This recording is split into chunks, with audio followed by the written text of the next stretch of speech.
Morning, John. Good morning, Ted. How you doing? I'm doing good. So obviously the big news this weekend is Donald Trump, let's just say his opinion Republicans should vote in the House of Representatives. We talk about that, obviously. Um, the polarization of the electorate is not just an American phenomenon. Chile has a presidential runoff between a member of the Communist Party and the far right related to Pinochet. So it's hard to Interesting. imagine a much more extreme presidential. At least the Chileans can't say they don't have a real choice. The the UN Security Council is all tied up in knots over the U.S. proposal for what happens in Gaza next. Iran has announced that it already had halted uranium enrichment following the bombings of their facilities there.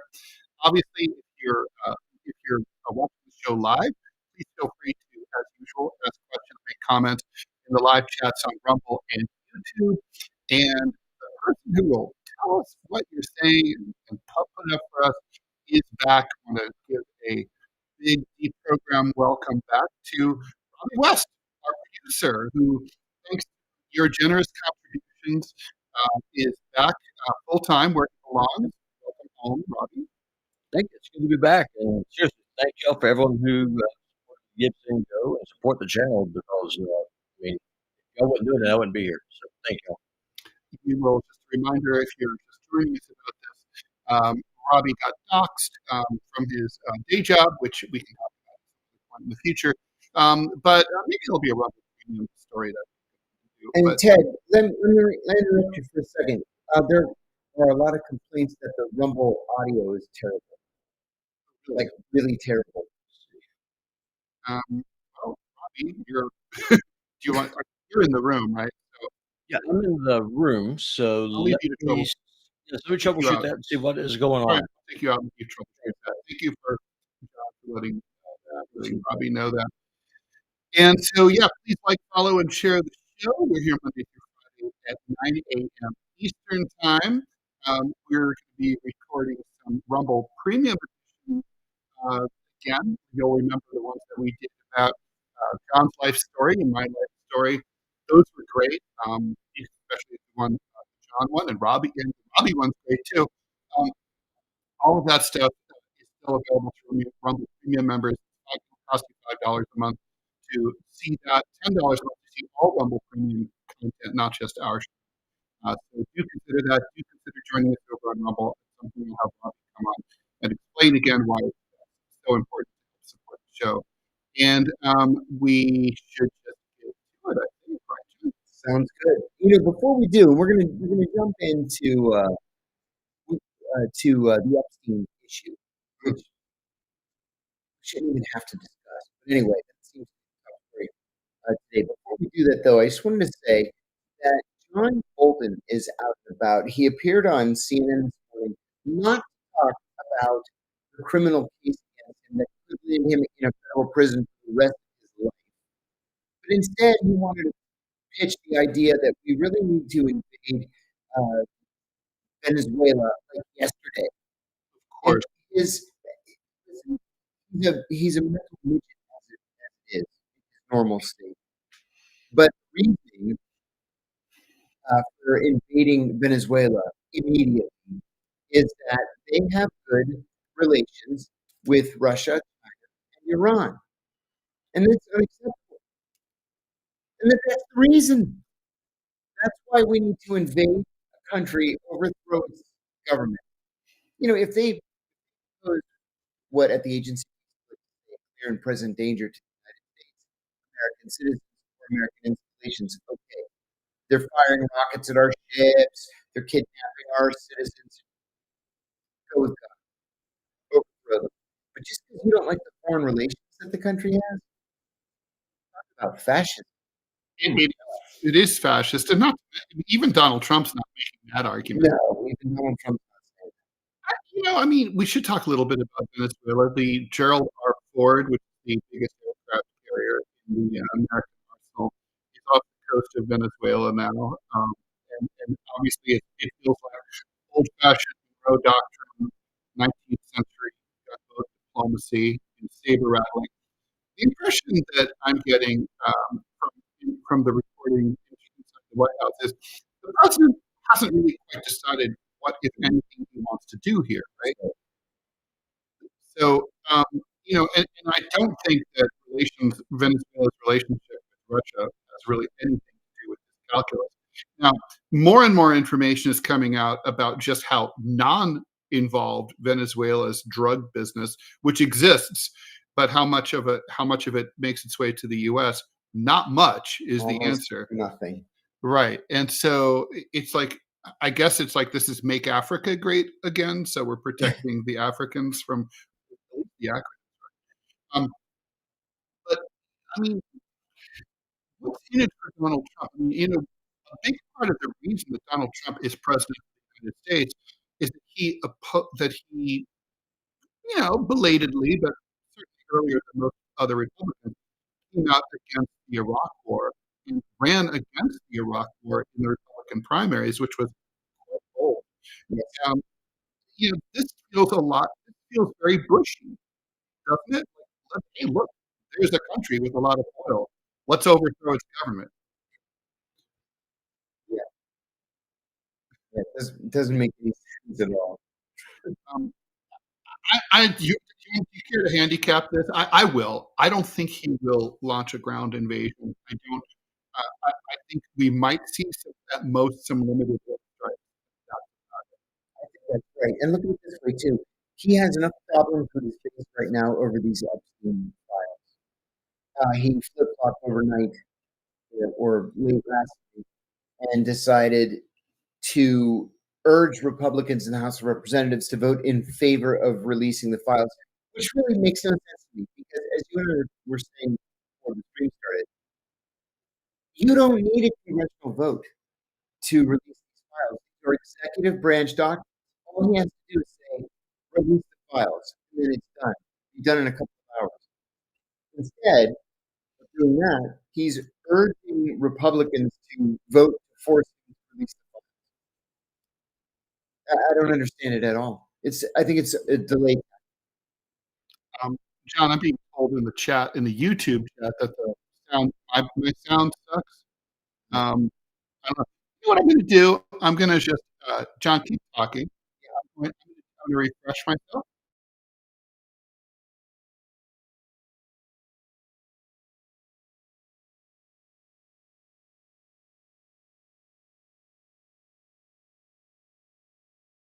Over the weekend, the article about CIA operations in Afghanistan of Republic. Absolutely. And my attorney and I started an op-ed to the New York Times to respond to this, saying that the CIA tried nine ways from Sunday to stamp out the poppy trade in Afghanistan, and they tried to create this new strain of poppy that can't reproduce. That's all nonsense. That was the CIA's poppy. It was the CIA's heroin. I know because the CIA told me it was when I was in all of them heroin was sold to Russia, Iran. We want them to be addicted to heroin. So this the True. CIA was beating itself up over the heroin trade in Afghanistan. It's nothing but silliness. Guys, if I sound any better or worse, please let me know. I refreshed, so I sound better to myself. There you go. Back in my cans, as Paul McCartney would have said in the 60s. Yeah. So, all right. Well, we'll continue to watch Venezuela. Should we talk about Epstein? Yeah, let's talk about Epstein. Okay. So, obviously, for months now, Donald Trump has been militantly opposed to releasing these documents. Thomas Massey finally got that discharge petition that you explained, John, last week in great detail how that works out. Got to 218, which is a simple majority in the House of Representatives, forces the release of one tranche of these documents, not all of them. And now they're out, right? So, well, they're going to be. Some of the Democrats released some of them, and now they're all going to be out. Trump now over the weekend basically is trying to snatch victory from the jaws of defeat, and imminent defeat, rather than lose this vote, which was going to make him look horrible. He's like, okay, I'm all for it. There's nothing to hide here. Well, there's obviously something to hide. Nobody thinks that Donald Trump diddled underage girls. No, Uh, nobody's accused I of that. mean, anything is possible, but really that's not really on the table. But I mean, it's not a big stretch to think that he's got a lot of rich and powerful friends that he might be trying to protect. Yeah, I think that's probably it. And he was so disingenuous day before yesterday in demanding that the Congress investigate Bill Clinton. Everybody knows Bill Clinton was on that island. Everybody knows Bill Clinton was on the plane. Everybody knows that Bill Clinton is a sleazeball. Everybody knows it. We've always known it. But that doesn't answer any of the questions about other people in the files. Again, you and I were talking before the show started about Richard Nixon in 1973, the year before he was forced to resign the presidency because of Watergate. Well, Watergate, the break-in took place in 1972. Word first leaked out in 1973, and Nixon taught us that the cover-up is always worse than the crime. Mm-hmm. So we're seeing it again now. Just release the documents and let the cards fall. Nobody believes that Donald Trump is in those files. There's never been an accusation that Donald Trump was diddling underage girls. Just release the documents and let the people make their own decisions.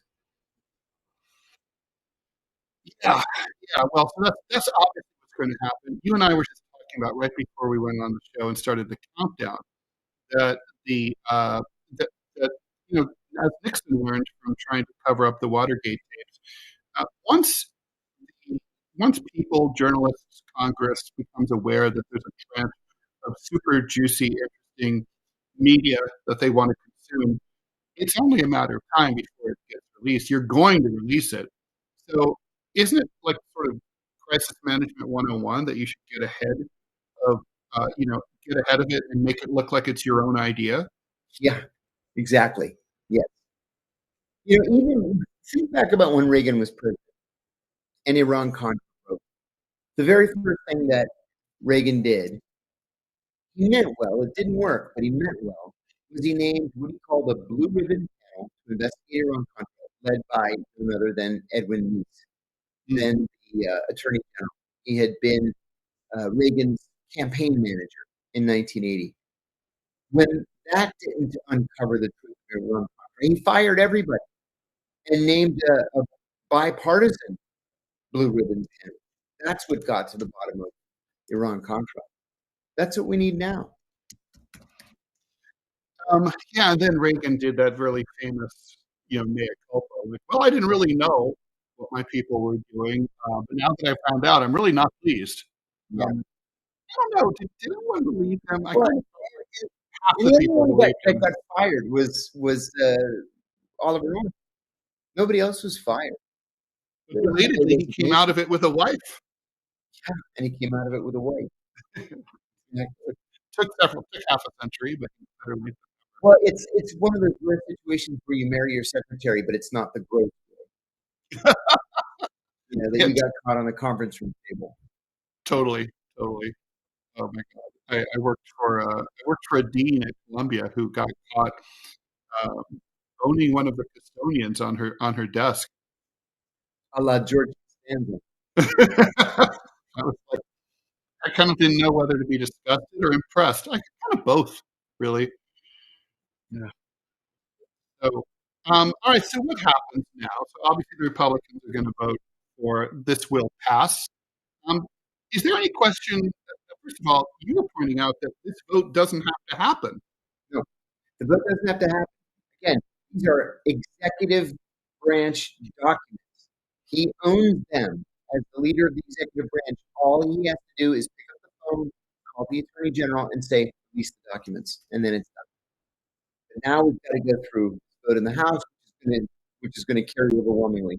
Then it's good to the Senate. John Thune hasn't agreed to have a vote on the release of the documents, and even if he did, and it passed, or it had 60 votes to break cloture, would Donald Trump sign it? So none of it has to happen. You can just do it. So I'm still trying to troubleshoot here. I'm Yeah. getting mixed reviews. How do I sound to you? You sound perfectly normal to me. So that to me indicates, I don't know, maybe it's a StreamYard glitch. Here, I'm going to put Robbie on. Robbie, what's going on?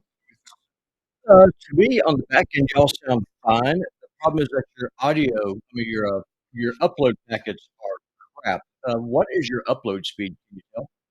How could I tell? I don't know how. I will send you a link and then send it. I think what I'm going to do instead of grabbing from X, I'm just going to try and grab the feed straight from StreamYard and see what happens. So basically, you all get this snapshot of what it looks like on the back end, but I can't think of any other way to make this thing work without it sound like we're in a bathroom stall. So I mean, we go from could. there. I mean, yeah.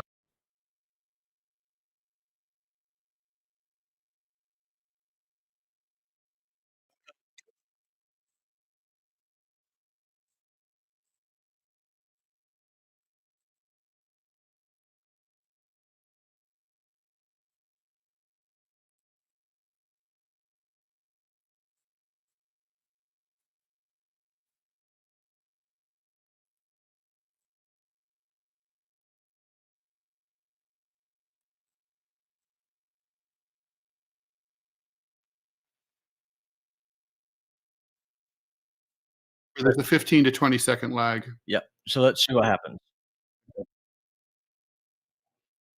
It's kind of funny. Mike Gallagher, the conservative talk show host who kind of trained me about how to do radio back in the day, and he said that You're muted I'm muted. on X. I think you're muted. No, I'm No, not you're muted. not. I'm not muted.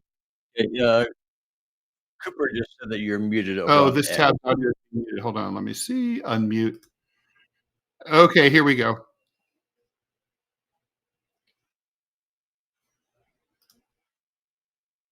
That work? So annoying.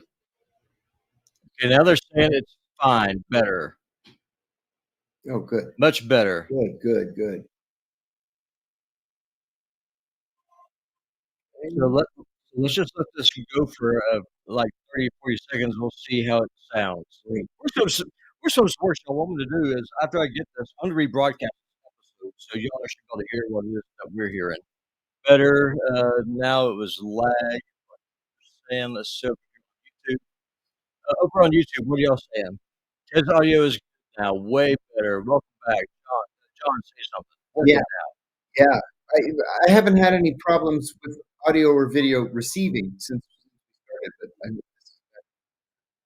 Yeah, for us it would sound good. The problem is that we're having to upload the stuff over to X, and so if the upload speed is kind of wonky, then it just screws up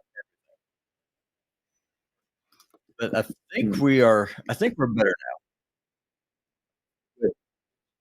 This is the most Of excitement course, I can hope I'm for getting today. an echo in my computer. So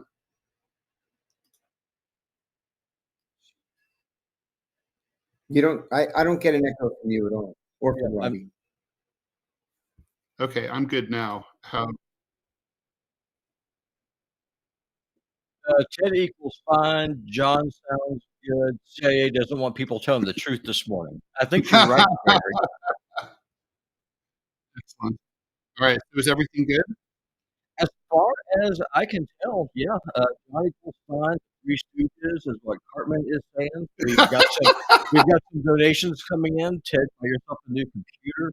Oh So, yeah, yeah. I just literally read that Mac Apple's getting rid of the Mac Pro, which is what I use. So I'm like, no. I a think little bit better. Yeah, and y'all in the audience, thank y'all so much for letting us know because what we hear and what y'all hear are two very different things. Yeah. So without y'all's feedback, we don't know it's broken. So thank y'all. No, Thanks for the other squawking. day. We'll see. Okay, all right. Yeah, right. It says let's resume. Let's resume.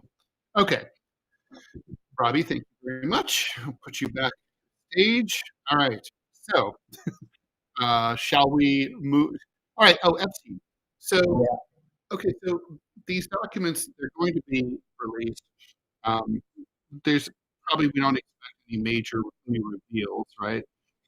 Well, the New York Times actually went through the 20,000 pages that were released at the end of last week. They published an article last night that I thought was it was good. It was biting and a little bit sad. Not, sad's not the word. A little bit pathetic. That's the word. And the article was about all of these people mentioned in the 20,000 pages that were released last week.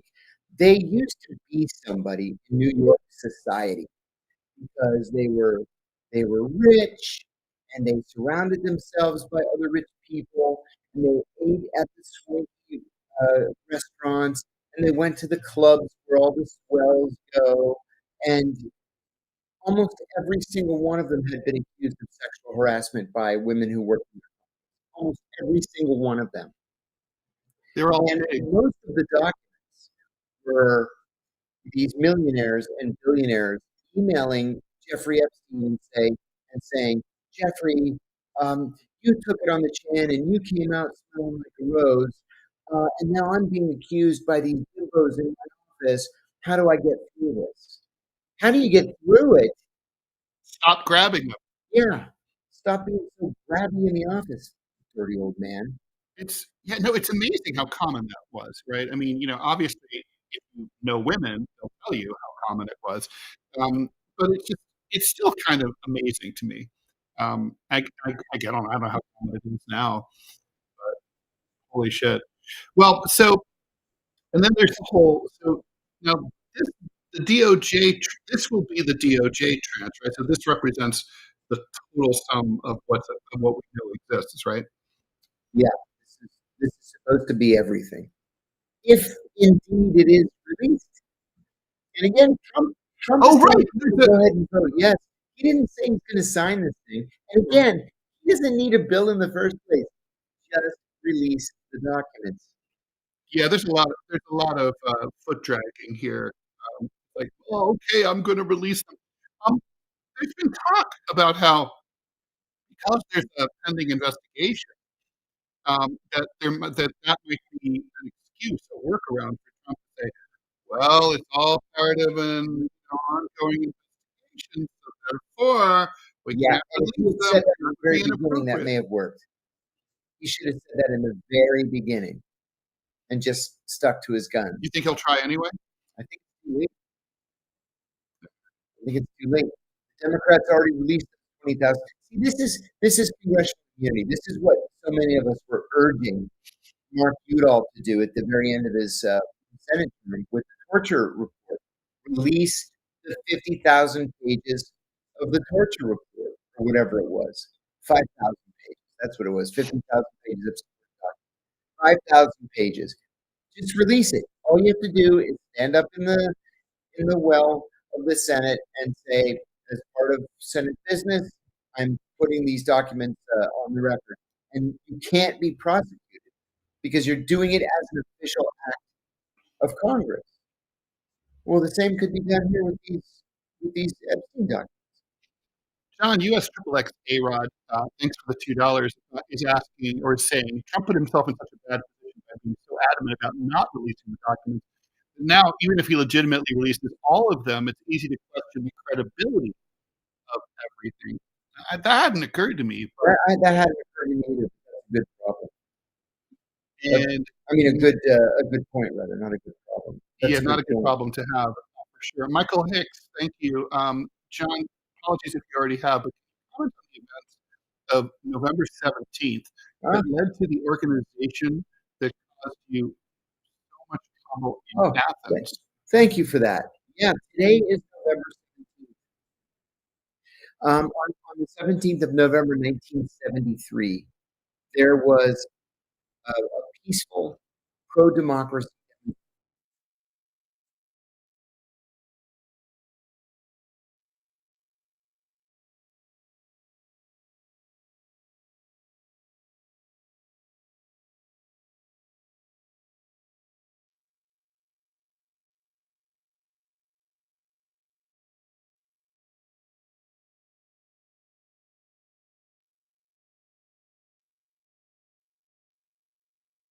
demonstration at the Athens.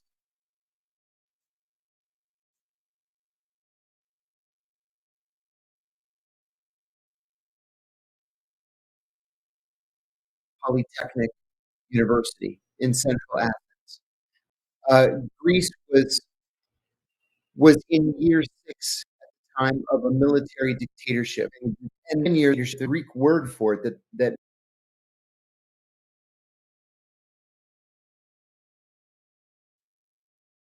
translates to the 7-year nightmare. That's how strongly Greeks feel. Anyway, there was pro-democracy on the 17th of November. The military responded by sending tanks onto the campus, just opening fire on students, unarmed students. The students say as many as 500 people were killed. The government says 35 people were killed. The truth is likely somewhere in the middle there. That tried to kill me is called the Revolutionary Organization 17 November. Is because Greeks believe, rightly or wrongly, that it was the United States that created the junta. It was the United States that propped up the junta. That's mostly true. And it was the United States that urged the military to murder peaceful, unarmed students. And so every year, on the 17th of November, a demonstration begins in Parliament and then heads down the street about a mile and a half to the American Embassy, and the demonstration ends at the embassy. Almost every year, it becomes violent. And I mean almost every year since 1975, 1974. I mentioned on Friday that before Greece adopted the euro, they had these big 100 drachma coins that were about the size of an Eisenhower silver dollar, and they would just wing them at the American Embassy and smash the windows. They're big, heavy coins. Smash the windows.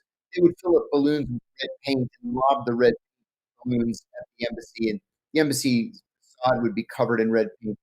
But the group 17 November took this all very seriously, and it set out to settle scores with the countries that supported the junta. So they killed not only Greeks who were part of the junta government or Greek publishers who ran newspapers supportive of the junta. They killed conservative Greek politicians.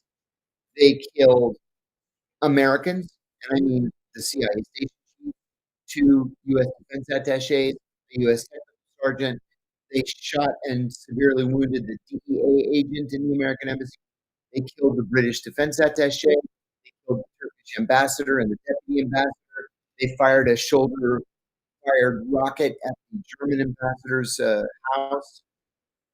The French embassy and the French ambassador, they weren't afraid of trying to kill people in broad daylight. They actually preferred to do it in broad daylight. And then in 2002, one of 17 November's bombers was carrying a bomb in a brown paper bag in the port city of Piraeus. He was going to the car to find the car of an important Greek ship owner, the bomb under the car, and to kill him when he came to work. And the bomb went off his hands out, his right eye out. He thought he was going to bleed to death, but a nearby policeman tried to stop the blood. The father confessed to everything, that he and his 2 brothers were 3 of the core members of 17 November. He gave us the names of the members, the other members. He gave us the location of the safe house. He confessed to everything that they had done back to 1974. And then he lived. He lived after ratting everybody out. So they were all arrested. They were all convicted. The 2 leaders, the founder and the chief assassin, the guy they called the Black Hand because everything he touched died. Dimas. What a name. Yeah. They were sentenced to 1,765 years in prison. I read an article last week. It was an interview with the son of the CIA station chief, Richard Welch, who was murdered. He was the first 17 November assassination on December 23rd, 1974.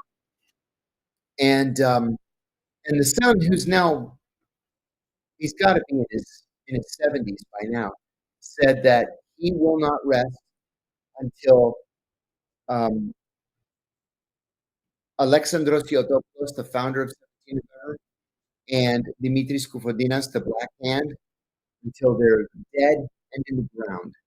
And then he'll allow himself the luxury of not worrying about whether the Greek government is going to release them on I can understand that completely. Um, shall we move over to Chile? Yeah, I'm So, mystified by what's happening in Chile. so there's just been the first round of the presidential election. It now go to a runoff between sort of like a French style thing where you do it in two matches. On December 14th, uh, Jeannette Jara, she's from the Communist Party, but is viewed as center left within Chile. So not really, she's a communist, but she's not like looking to do much other than just use the red yellow bunting. She's not really going to seize the means of production. And then José Antonio Kast is actually favored to win according to the current poll. Uh, looks like a lot of the issues are issues that Americans would recognize, and people all over Europe. A lot of it is about the influence of drug cartels and drug trafficking, illegal and legal immigration in Chile, threatening the jobs of locals. Um, Cast is quite a character. He's really far right. His family is closely aligned with former deposed dictator Augusto Pinochet. Um, I don't believe in the guilt by association, but even so, right? Like one of his family members was a neo-Nazi. Someone else worked for uh, worked for Pinochet directly. So it looks likely that as of December, Chile will be the latest of the countries to go far right, but albeit with a huge far left minority. Um, how's this all going to play out? I mean, it seems like on the one hand, it's nice to have a clear choice as a voter, but it does. It's kind of new territory to see such polarization that there's just no center whatsoever. France seems to be looking. It seems like a view of the future, right? Like there's really no place for militant moderation anymore. And this is exactly what we've seen happening in Argentina as well. It's not just Chile in South America. And you make a good point about France as well. There is no center. You could probably say the same about the UK, where now we have to worry about Nigel Farage displacing the Conservative Party and seeing the Conservative Party um, make way for a far right party that has its origins in xenophobia and racism.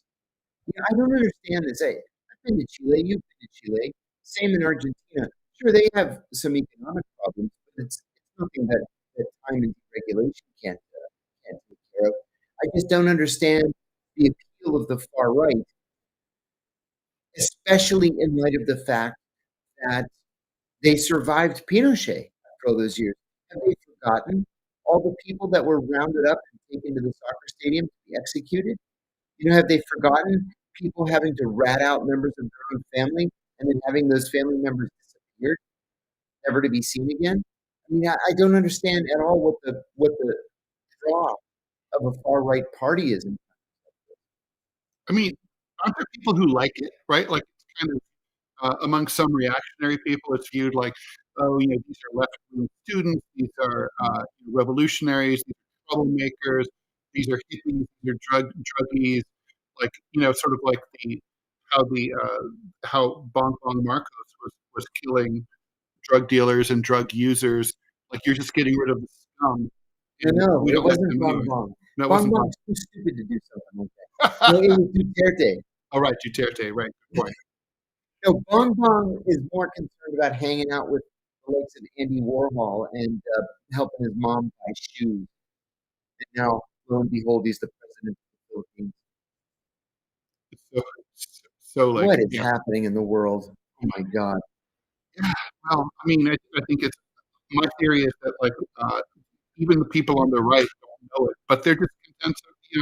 It's runaway capitalism. It's the rising disparity of rich and poor, and a shrinking sense that it's possible to get ahead and prosper and succeed even if you work hard and you have good luck. I think. But this leads me to say again that I just simply don't understand what's happening in politics. You've got a country like Chile with a robust economy, at least robust by South American standards. It produces some of the finest wines in the world. And indeed, Chilean wines are sold all over the world. They're world class.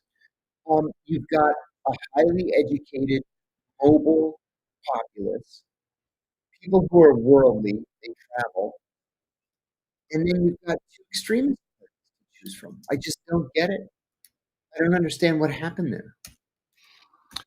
Um, yeah, well, no, I mean, it is true. I mean, you would think that after the history that you described from the 1970s, 80s, and the disappeared and all that, that it would just be a society that's saying we're never going to do this ever again. Yeah, exactly. But we always repeat the mistakes of history over and over. Yeah. Robbie's asking if you have something running in the background. It looks like a RAM problem. People are still complaining about the feeds for both of us. So, okay, we're here. Let me bring in Robbie. And just sorry, guys, you're really seeing how the sausage is made here. You're also seeing why we need Robbie. Robbie, I'm going to dump the Rumble Studio. Can you go in and grab an X feed or something for that? Already done. So go ahead Okay, and so I can quit. Yeah, pull the plug. This is what happens. If it blows up, we'll There we just go. fix it. Done. Pulled. Okay, we'll see. Because running Rumble Studio and YouTube and StreamYard at the same time. Very, very difficult. It's a lot of load. Yep. So keep talking. Okay, While we're talking, 1, 2, 3, test. It's looking a lot clearer for me over on X now. So let's see here on the Rumble Studio. Ted, John, while we're doing this, I have a question for you. Yeah. As one of my lefty friends, it seems like all my friends are lefties. Can you explain to me as a creature on the right why people on the left think that immigration is such a good idea when it just drives down wages and really just pisses off everybody? So what's the benefit?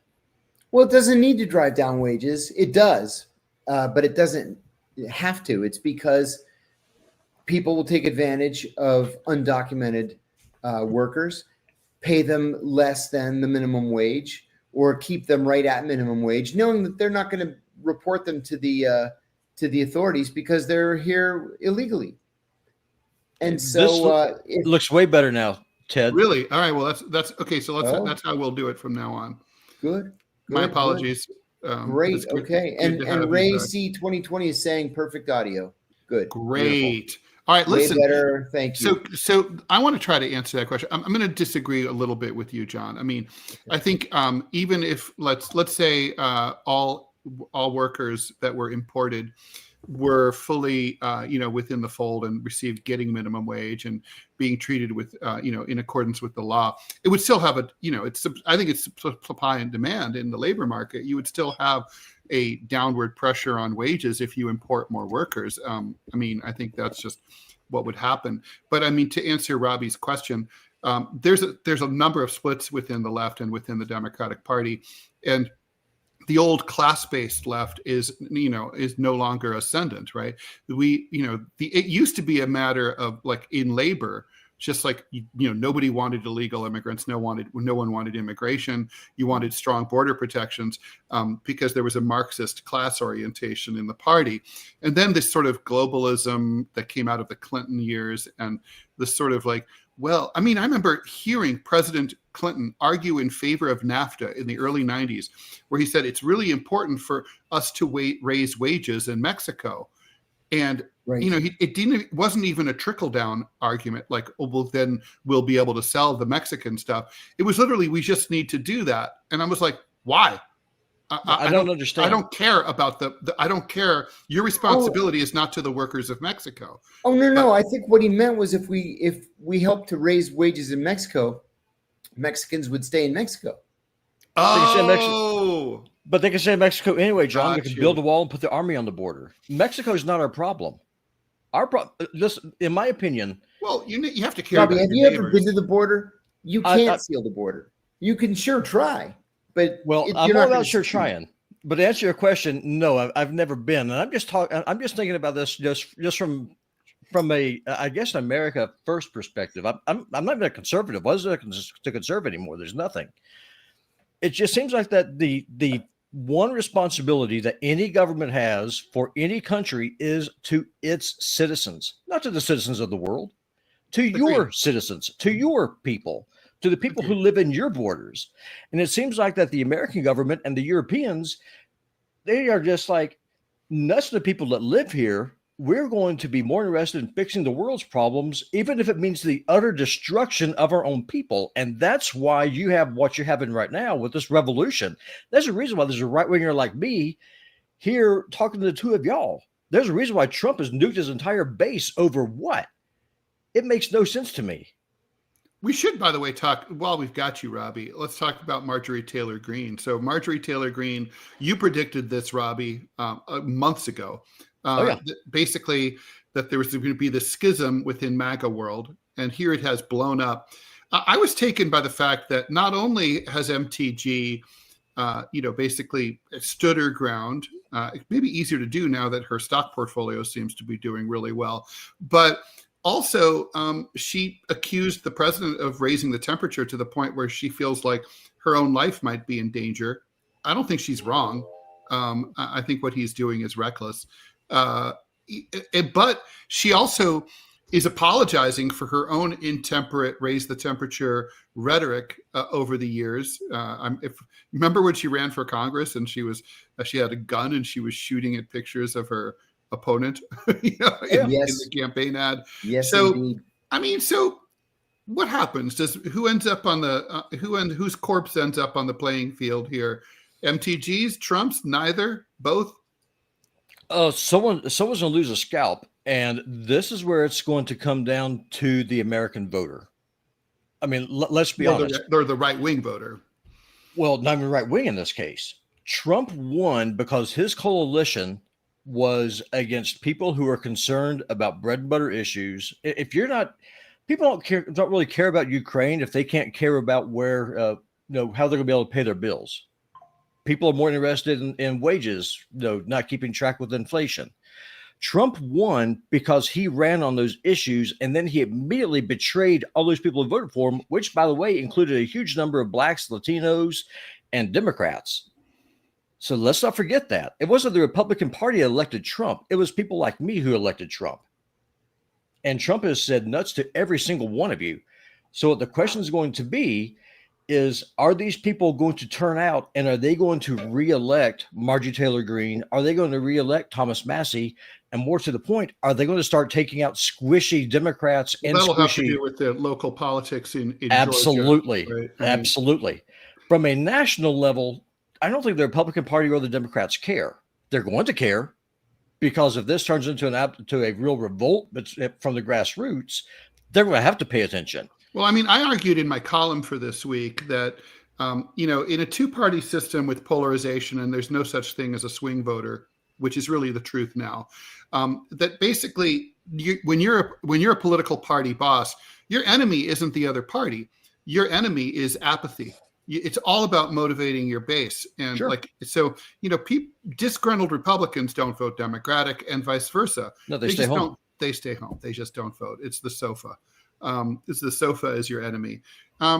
Democrats have been, they lost to the sofa last November. Not this time, but they did in 24. Republicans, are they in danger of losing to the sofa in assuming that Democrats don't pull a shutdown and snatch defeat from the jaws of victory again, like they did with the shutdown? Republicans are. The America First people are not. That's the split. And John, because you worked on the Hill, this is something I'm interested to hear what you think, because you're actually there. How much, like whenever you work for John Kerry, for example, how much did he actually care about the people who lived in his state? I mean, did he care at all? Did what they want factor in at all with the way his My with his definition goals. of care may be a little different from yours in this case. Kerry would say that he dedicated his life to serving the people of Massachusetts. I would say, well, maybe, because he was looking at the big picture. He would argue that his obsession, let's say, with the environment was because he cared so deeply about his constituents. He would say that his obsession with what do you call those carbon tax credits? Yeah, those carbon credits. Yeah, was because he cared so much about his constituents. And a Republican senator would have said something completely different. But I think just about all of them really believe that they're there to serve and that they are serving and this is exactly what they were elected to do, where others of us might disagree.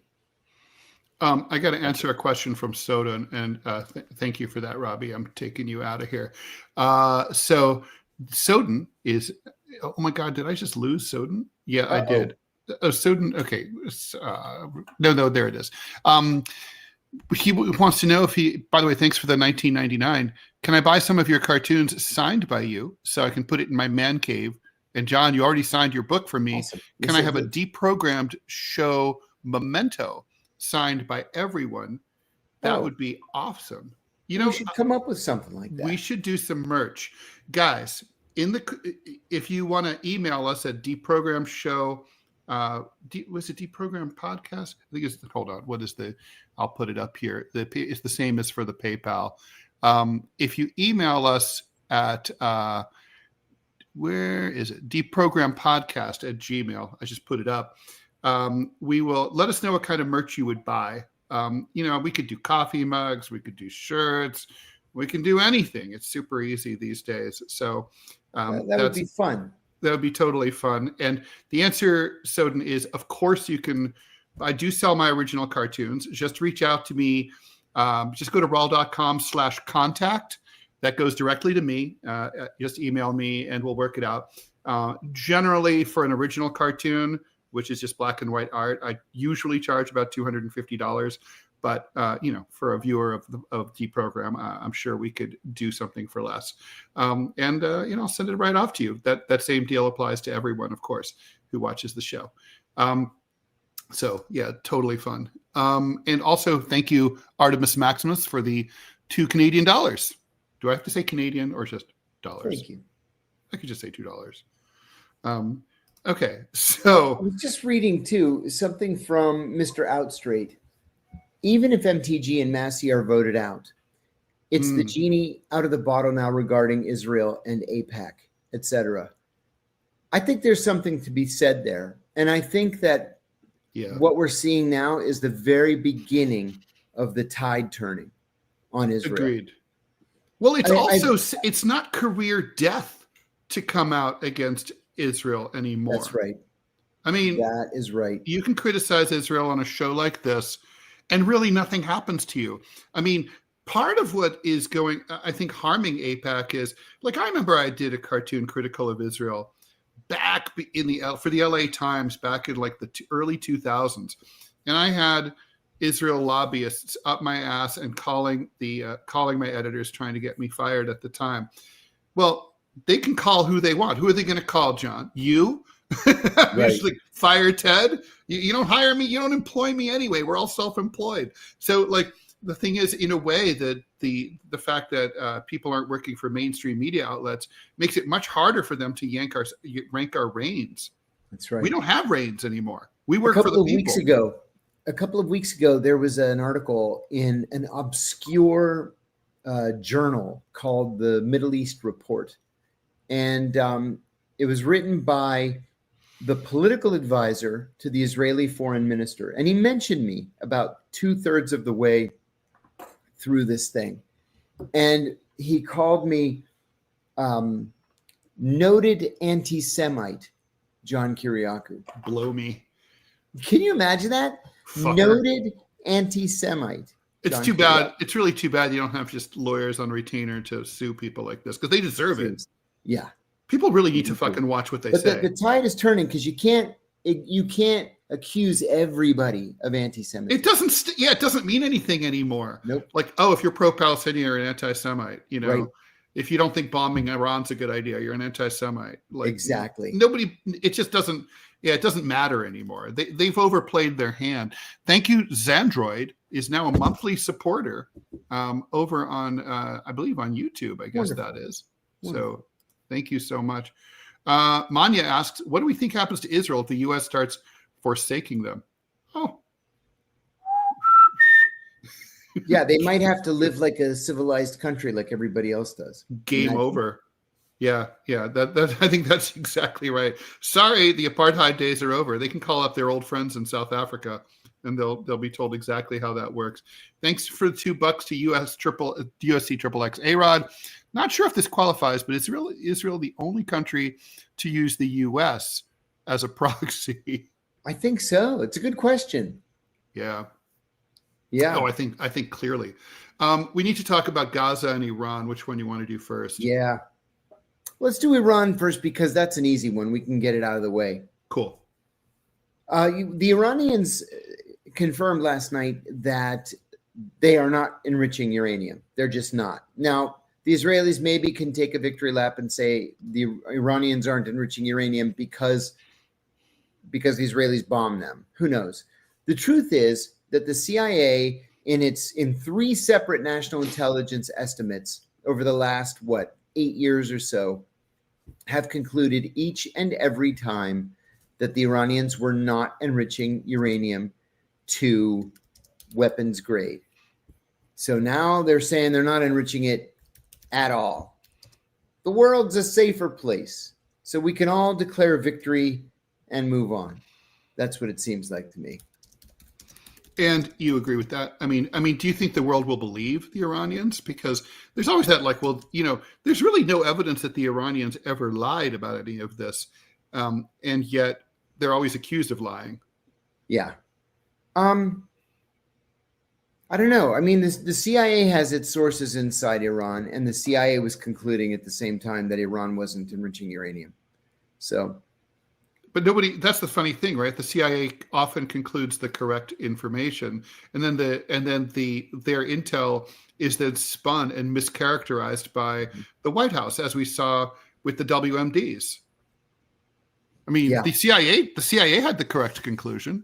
I've learned many, many times, and every time the hard way, that no matter what you say, people are going to take from it what they want to take, not what you want them to take from it, but what it's not a quest for truth. I told a story on a podcast the other day where I did a clandestine meeting in a foreign country at a Marriott hotel, and this idiot on Facebook who follows me and who just spams me all day long put out a Substack saying CIA agent, which is incorrect. I was a CIA officer. CIA agent confirms that the CIA's preferred meeting place is Marriott hotels. It's like, no, I didn't.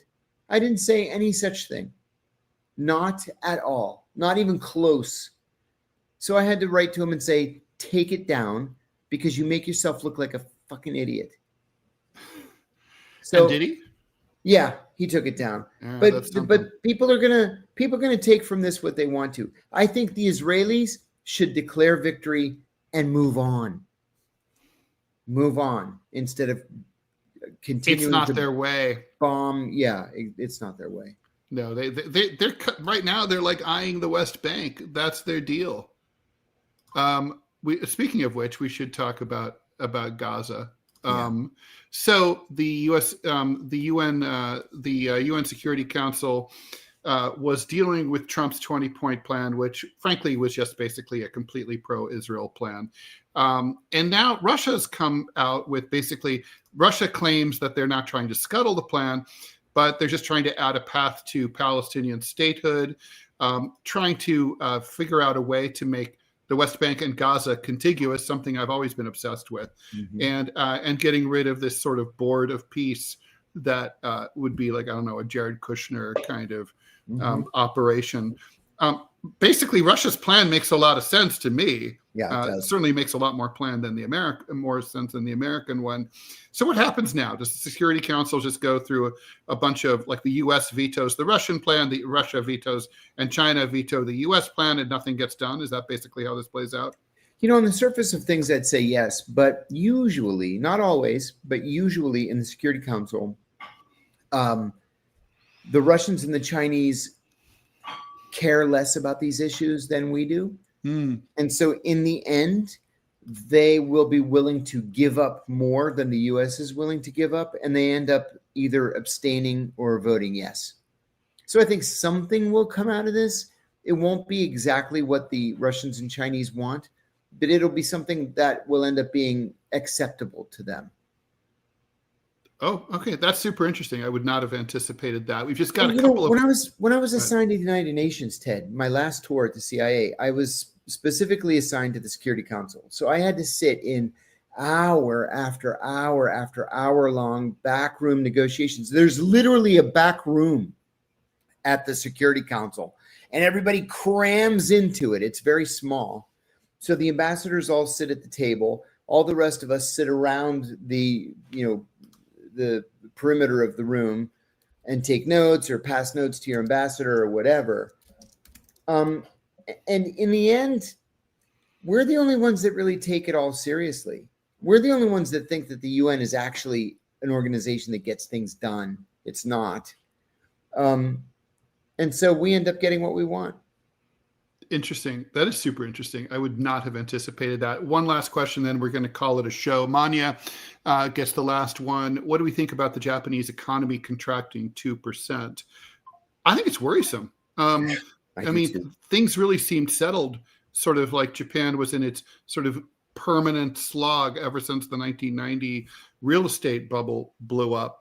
And to me, that indicates, I mean, the Japanese are ferocious savers. If the economy is contracting to that point, I think it's like a lot of things happening all at the same time. They have a major birth rate problem. Real estate's completely out of control. That's like our future. I don't know. I think it's worrisome as an early warning sign of global recession. I agree, especially when you think of the fact that there are no passenger cars, no sedans that are built in the United States. American auto companies only build SUVs. We buy most of our passenger cars from Japan. Anywhere in the world that you go, people are driving Toyota. Or we get them from China if they'll let us. If they'll let us, yeah. Guys, we're here. This is worrisome. Guys, we are here Monday through Friday, 9 a.m. Eastern time. With producer Robbie West back, we should be able to have a smoother show technologically starting tomorrow. Thank you for bearing with us today. Much appreciated. Please stay tuned. Please like, follow, and share the show. Thank you for all of your donations. If you're watching not live but streaming, we appreciate you. And you can always donate through the PayPal or through the Rumble feed. The Rumble feed is live through anytime you watch. But for any kind of donation, and you really want to make sure you support the show, we're at DeProgrampPodcast@gmail.com. You can PayPal your money there. We're going to try to figure out a way for people who don't like PayPal to do something that doesn't involve as many fees or any fees at all. But that's there for the time being. Thank you. Please stay tuned to TMI Show with me and Manila Chan coming right up right here. And we will see you back. See you tomorrow, John. Bye-bye, Ted. Bye. Bye, everybody. And now I've got to find this thing.